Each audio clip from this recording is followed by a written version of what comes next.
So there's nothing like dirty, hard, sweaty, scratchy work to kind of work up some emotions like anger and just some more anger and like and wrestle. And so this is what we were wrestling with. That's right. We just cleared this whole area of, you can see the pile, like that is a bramble mess. But we realized day 10 out of 30 days from our notice to vacate that we have some options here on the field of how to move this tiny home. The most recent one was connect the truck to the tiny home and back it up the hill. And you can see the angle it's at. Like, it takes so much energy, and our tires are not knobby tires.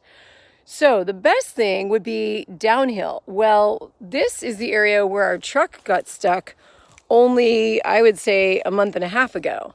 So we didn't really want that because we know the ground's going to be pretty soft there. So this angle of the truck getting hooked up here, pulling the tiny home forward down the hill and through this little pocket, because we've got this little mound. And so this was what we just cleared. Everything from the leaves over was a pile like that.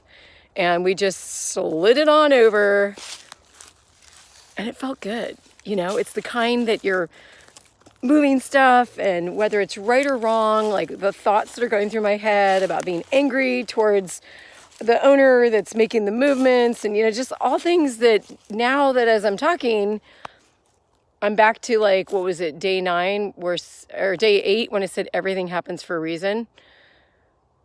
But it felt good to kind of move through those emotions because this is no easy task, being told to move. And whether you're in a tiny home or a regular rental, actually I talked to a friend of mine, and check this out.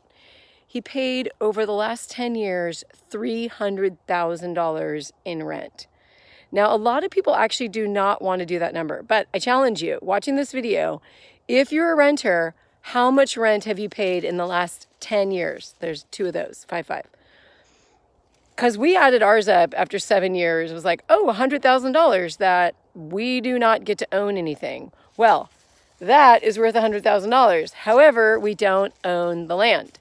So we're going to take our tiny home from there through this little slot up into this area. See, we're testing the truck on the grass. It is holding well. There's no sinking.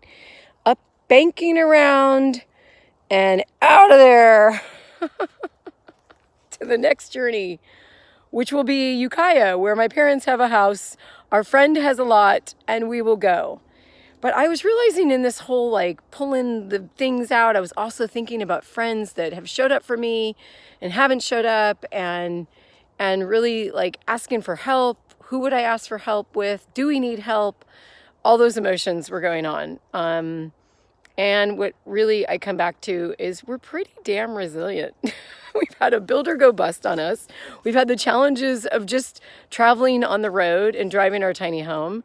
And then now this vacate notice. And it is about resilience. It's about tapping in and clearing out any clutter that one does not need. I find that a number of things I've gotten into, whether it's business or friendships or stuff that I've committed to, I need to just get laser focused and clear through the clutter, right? One thing I'm really grateful for is how much clutter we don't have.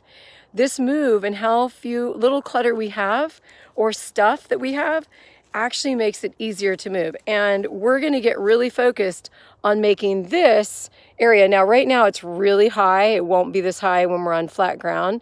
But this area here under the gooseneck is going to be our garage.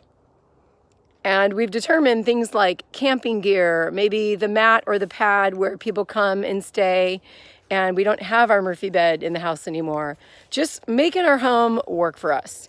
When you don't actually know what you want in a tiny home, it's actually good to go stay in one.